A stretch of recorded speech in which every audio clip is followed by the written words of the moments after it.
আমি আমার ক্লাসে ছাত্রদেরকে বলি, এখন আপনাদের মাথায় সুতার টুপি, ঠিক আছে, সুন্নত, কিন্তু প্রয়োজনে সুতার টুপি নামাইয়া লোহার টুপি পরতে হবে, ঠিক না বেটি? এখন আপনারা চোখের অশ্রু জড়াইতেছেন, প্রয়োজনে বুকের তাজা রক্ত জড়াইতে হবে। যে সময় যেটা করতে হয় সেটা করার নামেই নবীর সুন্নত।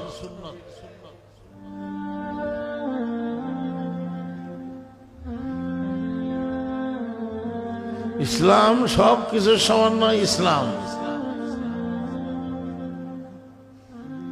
অনেক মুসলমানরা এসব কথা বুঝে না, তারা মনে করে মাদ্রাসার মসজিদ আর খানকার ভিতরে ইসলাম।